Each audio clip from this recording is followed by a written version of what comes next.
Hello, Pearl Jam fan community.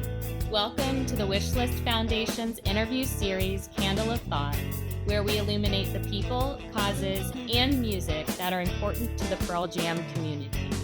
I am your host, Chrissie Ferguson. Today, I am excited to be chatting with Rob Sheridan. Rob is an artist, creative director, designer of live stage visuals, a writer, and an illustrator. He is well known for his concert visuals, which so many of us recently experienced on Pearl Jam's Dark Matter tour. And for 15 years, Rob was the creative director for Trent Reznor and Nine Inch Nails. His work on the special edition album package designed for Nine Inch Nails' sixth studio album, Ghosts 1 through 4, actually earned him a Grammy nomination. And he also had a Grammy nomination for the Girl with the Dragon Tattoo soundtrack. Rob has received numerous accolades throughout his distinguished career. And if you follow Rob on Instagram, you will see that he is always a very busy artist and father who collaborates on many projects with his wife, Stephanie.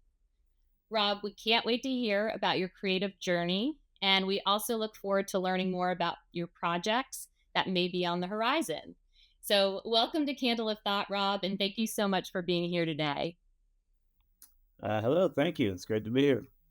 So you have described the visual journey that you created for the Dark Matter tour as, quote, a conceptual journey of light through the connective tissue of the universe that binds us together from the cellular to the cosmic. I love this description. So was this your way of describing your visual storytelling on that screen behind Pearl Jam? Or did the band give you this description and this vision as kind of a launching point for what they wanted for this tour?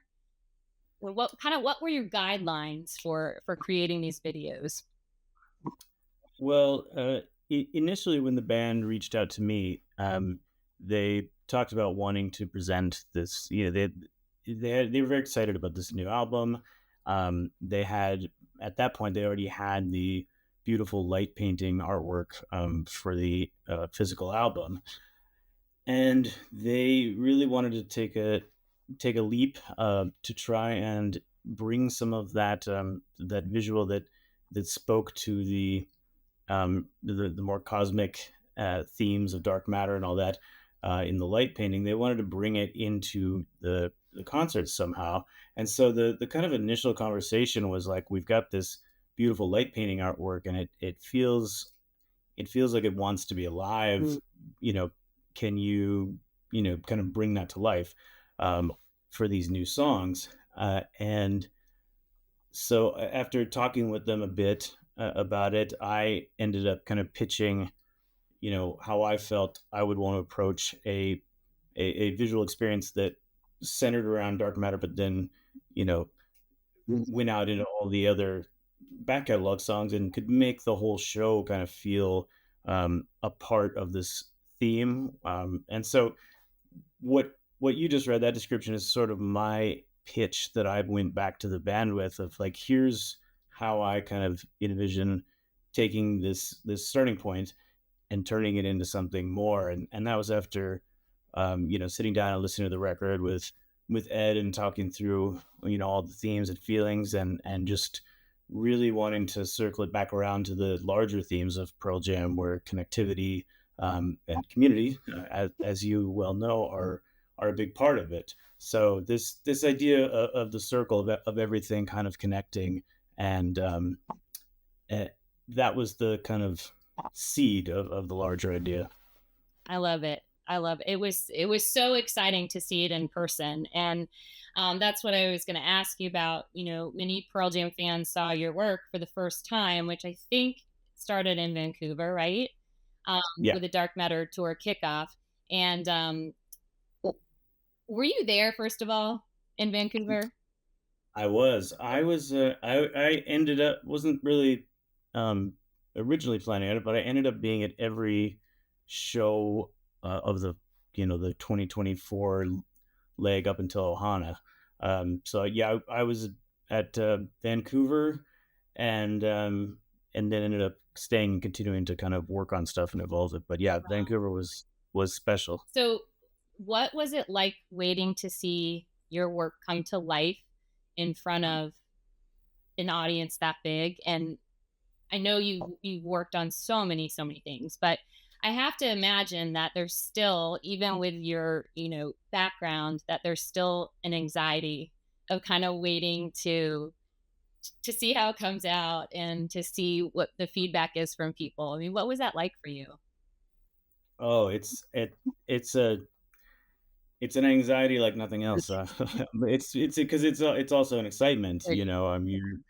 You're you're simultaneously, hopefully, always in this case for sure, proud of what you made, but also for me, my mind is rattling with all the things that aren't quite right yet, that we haven't finished, that we only pulled off once in rehearsals, and and then there's this larger question of, you know, I feel good about what we've done. Our creative team feels good.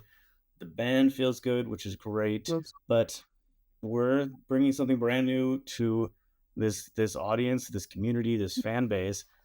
How's that going to feel Right. in the room? So it's big first night jitters, for sure. And it was uh, in, I also hadn't done a concert production like this in quite a while. Since Nine Inch Nails. So it'd been 10 years or something since I'd done something like this. I've been doing other things and wasn't really planning on it. Um, so it was a return to that feeling, and also kind of a reminder of, oh yeah, I do really like the way this feels. Right. you so it's a lot of stress, a lot of late nights, but it all becomes really worth it when you see people reacting to it in real time, when you Right. see the highs and lows of the energy in the audience, and you're in the room with everyone experiencing this art, and it's so many elements coming together. You can't feel that until you fill the room with people. Right. It was really powerful, and a lot of it I was trying to analyze and trying to take um use my artistic brain to kind of think if there was some meaning behind all of it, and I of course had my own interpretations, but I did not know, like, I was thinking that you were a really talented artist, but then when I started reading about what you actually did to create so many of these visuals for this visual storytelling, um I believe that you are not just, a digital artist or an artist, you are a creative mastermind. Because I cannot believe that you were using so many different materials and so many different ways of bringing those images to life. And I'm going to look, hopefully they will be touring again soon. I'm just going to look at all of this so differently after reading about all the work you put into every image. And one of the things you posted about recently was about your work with creating rearview mirror. You were saying that you filmed up close, close to flames, right? To propane flames that were escaping from like a small hole, and then that was actually what we were seeing on that screen. And I think you called that video "Lost Highway," right? Yeah.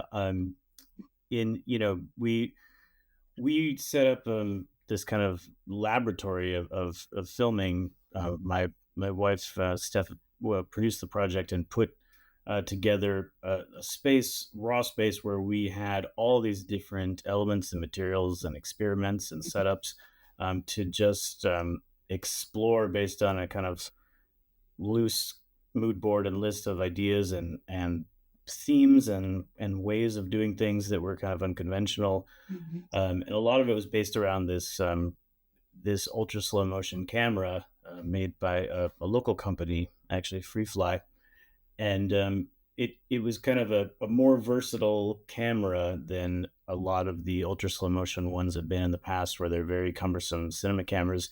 This one really let me work the way I like to work, which is very loose and experimental, and able to kind of have an idea and just try it. So that meant I could kind of get around. One day we'd go into the studio and start on this premise of, okay, today we're gonna film this kind of chemical reaction happening with fire and see what we get. And sometimes it works the way we're hoping, but a lot of times it's like, it's not quite right. Well, wait a minute, what's that? And something unexpected happens, and then you end up going down that route. And Right. the setup and the setup stuff put together, and this camera, and mostly the band trusting this unusual process, really allowed us to find these things. So in the case of rearview mirror, I didn't set out to, I didn't have storyboards of these like streaks of light or whatever. I we devoted a couple days to just to fire, because it's so interesting. There's so many shapes when you see it in slow motion and in detail. And one of the one of the accidents that happened was, while we had this, we did the big fire in my backyard, actually. And we had a bunch of flammable materials, and then chemicals, and all this stuff to just create all these different reactions and film it. And while our DP was resetting our main fire station out there, it was at night. It was cold, and I had our fire table that we have in our backyard um, burning, just for the crew to kind of hang around. And I was sitting there with the camera, and I have these skulls on my fire table that I just like. They're meant to burn on a on a grill or something. That makes the fire table look like this cool gothic pit of charred skulls. Just one of my little we have a very Halloween centric decor around here. Um, and I noticed that the propane flames, when the wind caught them, were funneling the the flames through this little crack in between them. And the way that it kind of forced the air through was making the flames wisp out in these really fast ways. And I said, give me the macro lens, and I got it up close, and sure enough, it created this unique motion of the flames where they were traveling so fast that they had an energy to them that was different than the other fire stuff we've been doing. So so we gathered around the fire table and built a couple little spaces where out of rocks, where we allowed the flames to like be kind of concentrated, and then only have a couple areas to escape. And what I ended up with was these like long wisps. When I put them together, really reminded me of a kind of like Lynchian, like traveling down Mulholland Drive at night kind of feel. And from the beginning, I just thought, like, man, this is like, I could hear rearview mirror in my head. Yeah. And so I pitched that to the band, and thankfully they were really in sync with it, and that became rearview mirror. So that's just an example of how experimental the process was, and how much of kind of forward and backward feedback there was, of like ideas to the actual creation process, to sometimes the sparks that just happened when we all looked at stuff together with a song. It was really the songs that were very heavily designed from the beginning were the dark matter songs. They had a lot much more clear kind of idea, because that's where our pitch starting point was. Mhm. And then a lot of the other ones were like little bits of magic that happened along the way. Right. And so for Won't Tell, you were using almost like refracted light, right? Like mirrors and images like that. And again, you look at that, it's beautiful, but you wouldn't know. You need to write a book. I know. I've been very like, I've spent a lot of time, making those Instagram videos, and talking about the process, because um you just wouldn't know. And Right. no one would, I don't think in this day and age, people would go to a concert, and even if they thought the visuals were fantastic, would ever think that anyone was putting this much madness into it. um because there's, most of it's just done with computers. um and I felt it was one of those things. I think sometimes you want to keep a mystique. You don't show how the sausage is made, as they say. I think the band, and a lot of artists tend to feel that way, and I usually do. I usually am a lot more, you know um I don't want to spoil things. I want to let people interpret things how they want. But in this case, I found that telling the story made people appreciate it even more because um, the reason we did it this way is it was very specifically to connect with what Pearl Jam is and who they are, what they represent, and that to me was like I think one of the first things I said to them was when I think of Pearl Jam, I don't think of a cold a cold bluish white LED screen. I think of a warm incandescent light, Mhm. analog and organic, and we really talked about that organic nature of things, and it felt right to really just get in the weeds of experimentation and make these things and really have them have nature itself be a contributor because the chaos of the process brought out things that we would have never been able to predict or design. Right. And so let's say you have this idea, you're filming these flames. At that point, what's the process? You worked with Healy and Blue and Grant, and did you then go back and then you sit down and you talk about what's going to happen on stage? And you know, what was the time period of all of this? Once you had done your part. It the whole process was a few months. It was very very graciously and thankfully, the band really started looking into this early and found me in time to really allow this process to take time. Mhm. Um, so I would film a bunch of stuff, and then the raw material that I film, it's like it's one thing, but I see something else, and I saw that flame, and I thought that's a highway, and so then I need to do some post work. I spent some late nights on the computer editing the footage into the way I kind of envision it, Um, and then I took a huge batch of that stuff to the band. I had a great long night sitting with Ed and Jeff at the Pearl Jam headquarters and just showing them like all these clips I'd made, and then watching their little light bulbs go off. Oh, that'd be great for this song. That'd be great for this song, and that was so cool and really rewarding to to see that I wasn't I wasn't just hitting the marks on the main goals, but I was also kind of inspiring, them to like think a lot about where they wanted certain visuals to feel with certain songs. well, At that point, we are then we're then almost at the point where we start going into rehearsals, where then I'm sitting in the room, and we did tech only rehearsals for a while to get the lighting and video and all that ready. So that's when I'm sitting in the room with Spike and with Keeley and Blue and Grant, and we're looking at this stuff, and then we're building the narrative of the lighting and the cues and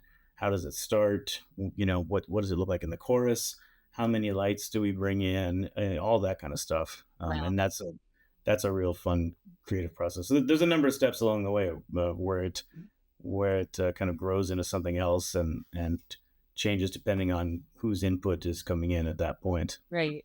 Yeah. A huge production. Um, Yeah. so you had one day in May, I believe, to during the only dress rehearsal for Pearl Jam's Dark Matter tour, to catch many of your print images that some of us saw at Ohana. And I think that was in the Climate Pledge Arena in Seattle, right? Yeah, yeah, we'd been rehearsing, mostly lighting and video, and then the band would come in and play scattered songs as they were working on the music, and also a few times of seeing the visuals and feeling the lights and giving some feedback, but it was very in and out. They were, I was told by everyone that oh, they're not gonna, we had this rehearsal time scheduled for them. Like, they're not gonna rehearse. They know how to play these songs. In well, they had been rehearsing obviously on their own musically, but just in terms of coming in and like running through the set and stuff like that, they're like, they don't need to do that. These guys know how to do a show. They're gonna, and but they did come in because we were doing this new production. We're doing it a new way, and everyone was just very excited, and they wanted to come in. They wanted to see how it felt in the room and give that feedback. So it was very inspiring and very cool. But they had not actually done this like full run through of the show up until kind of the last day we were at Climate Pledge, and they decided to do something that from what I hear is not common at this point on Pearl Jam tours because they're such veterans. Is they decided to get in full like wear their clothes and do the start time and the curtain open and do the whole thing as a dress rehearsal for essentially no one. A few of the band's families were hanging out there, but it was mostly an empty arena. Um, Very helpful for us on the production end, but also yeah, and that's what was on my mind initially. I'm sitting there with the crew, and we're just my list of things that need to be fixed is so long. I'm taking notes, and that color's not right. Why is that cue not working? And all this stuff. And then it's just this moment where I'm just like, wait a minute, look at this. This is incredible. Like this this is Pearl Jam playing like a full concert for nobody, and it was reflecting off of this empty floor. And I just thought to myself, this is the only time I've seen this, and this is the last time I'm going to see this because the rest of the times this show happens, this floor will be full of people. Well, And so I got my camera out and just started taking pictures of that. Of the visuals with that reflection, and they turned into kind of pretty special, moments yeah. for me, especially. But the fans have really liked those images as well. So we ended up doing prints of them for Ohana for the Vitalogy Foundation, and that was exciting too to be able to present the art of the show in a different way. Right. And while Pearl Jam will not be at the upcoming Ohana, you did mention there might be an opportunity to purchase some of those prints. The prints won't be at the Ohana Gallery this year, but it's the same. It's the same gallery people. So Charles Adler and the Adler Smith Gallery, they have made available the remaining prints from that edition. You can look on the Adler Smith Gallery and contact them there. Or if you're at Ohana and you see Charles there, you can ask him, and he'll definitely put you down for one right there at Ohana. So there are some of those left. I've got actually the artist proof prototypes of those here. They're quite beautiful. Oh.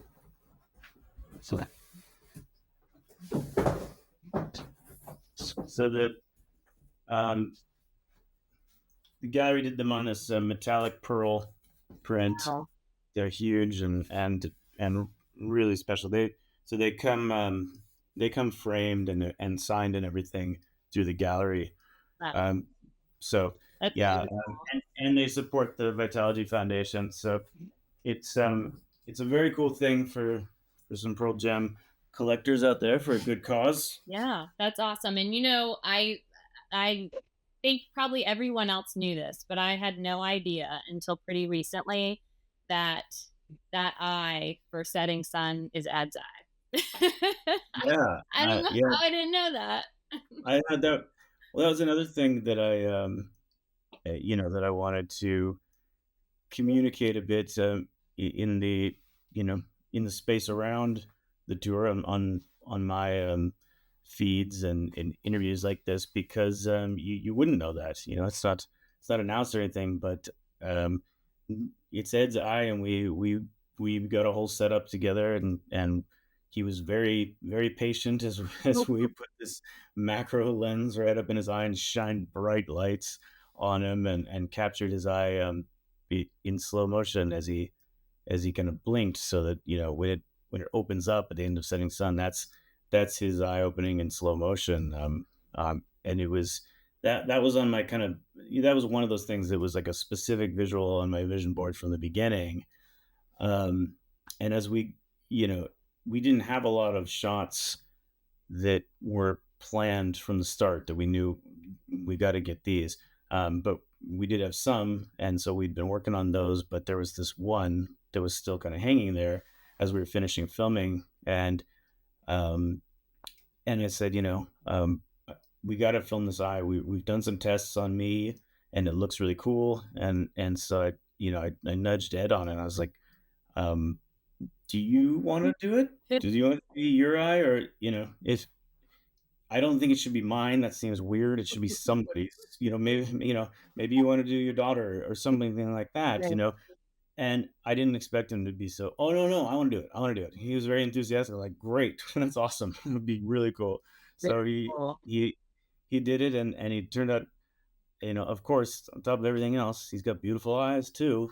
you know, so it's a for a minute there. I do have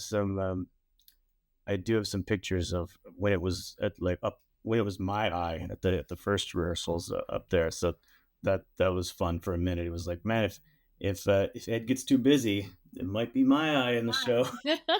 Yeah, he came around and did it. The other personal one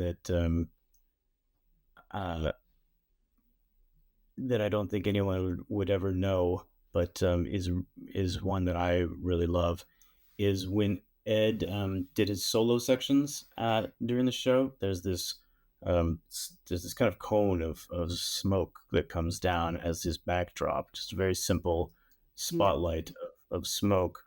And that was he came down to the studio where we were working on this stuff because he wanted to see the mad scientist lab we'd put together here in Tacoma. He came down for a day, and we were filming with this little smoke machine on this old overhead projector. And he was so inspired by the process and so engaged with it, and he started throwing out ideas. And it was like, yeah, great, that's the spirit of this thing, was that there's no bad idea, everyone's kind of chiming in, and we'll just try it. And so he loved the overhead projector because we had this old vintage one that my wife had found at a local shop, and we'd made a bunch of visuals on it in the spirit of the way they used to do the old psychedelic light show visuals back in the 60s. And Ed was super into this projector because it reminded him of the one that they had in school when he was a kid. And so he's like, hey, what if I blow some smoke through that cone of light and you film it in slow motion? Like, yeah, that's great. Let's try that. Um, so, and when I saw him, like, that's this kind of spotlight thing that we need. Anyway, the entire time that he's doing his solo stuff in that middle section of the show, that cone of light, that smoke that comes down, that's one puff of smoke that he blew through the cone of light, and that in super slow motion coming down. So Oh, wow. he actually made his own backdrop there, which is Right. That's really so cool. cool. Ultimate. Wow. You must have had so much fun doing this. Now, It was. your wife has been a huge part of helping you with your work, and this is the two of you, and maybe more people tell me about it, are part of Rob Sheridan Productions. But it sounds like she is really part of everything that you're doing right now. So, does she also photograph? Is she also an artist? How is she giving you inspiration? How do you all collaborate? Yeah, she's been my muse for a long time now, and she's also much smarter than me, and is the type of person who can actually take all my you know abstract artistic concepts and put them into concrete schedules and structures and materials and budgets, and actually make this whole thing happen. She hired everyone, she found all the space, and she put the experiments together. That's the type of thing that's so crucial for my process, to have someone who understands what we're doing, who understands the creative side of it, and then can actually be a producer and produce it and make it happen. So she's very creative. She's a musician, and she had a lot of the ideas were things that she came up with for our processes. So she was very involved in the experimentation side of it as well, and that's couldn't have done it without her. No, not a chance. Oh, that's great. What about your little guy? Was he able to help with anything, or he just kind of is in the background rocking everything? He was he was not even two yet when we were filming all this, and so he did come to the studio a couple times, and most of that time was spent being like, "Hey, don't touch that! No, no, Right. that's sharp. That's a deadly chemical. That's you know." Right. So he was not very helpful, but he but he did it left a real impression on him because that day that Ed came down, he was playing with him and he still to this day he calls him Uncle Ed because of that and he came down when we were at the Tacoma Dome setting up the screen and working on that, and so every time we drive past the dome now he says there's the big office, he calls it the big Oh, office. that's So so cute. he, he's got he wasn't really old enough to really be tangibly kind of involved, but he was just around enough to have some really good stories for later in life when he Yeah. realizes. Aw, that's great. Now, what are you working on now? I don't know how much you can tell us, but what are you up to now? And is there anything that we can look forward to in the near future? I'm working on an art book project right now. That's something I've been wanting to do for a long time, and tried to tried to stay home this year because the I ended up being on tour quite a bit Mhm. last year, and wanted to not miss this crucial time with our kid who's 3 now. So that meant kind of just working on some more personal projects, and that's funneling into a book that I'm going to be announcing kickstarting soon. There. Um, I'm also kind of enjoying taking the time to go back through some of the Pearl Jam stuff. You've seen some of the videos I posted. I'm going to make a few more of those. Yeah. There's the fans really enjoy it, and the crew actually really enjoys it too because a lot of the people on our own crew were like, "Wow, I didn't know that's where that visual came from." So working on that, and also probably going to do some prints of photos that I took at the shows. We've got those special ones that are through the gallery for the rehearsal thing. But I also took some photos at concerts just on my own, big ones that show the visuals and stuff. So I might do some print runs of those Nice. for the fans. People want to get some photos that were from the show that they were actually at or something like that. Okay. And we could go to your website when those eventually come out. I'll post about it on my socials and it'll be on my website. Okay, awesome. Well, thank you so much for your time and for explaining your creative process. And it's such an honor to talk to you. And like I said, it was such an experience being at these Pearl Jam shows and just being, your visual storytelling coming to life for us. It was incredible.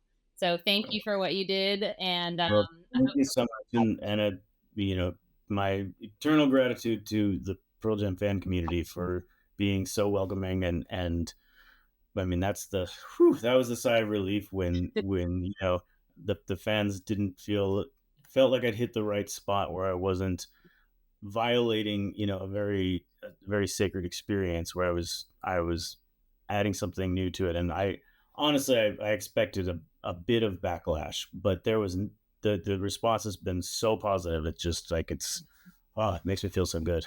well, it's incredible work. You should be very proud. So Thank you very much. thanks again for talking to us, and we will look forward to your Instagram posts and explaining more about your work with the background information, maybe, and also posting what you're up to with your book and when the prints come out. So, thanks again, and we'll talk to you soon. Good, thank you.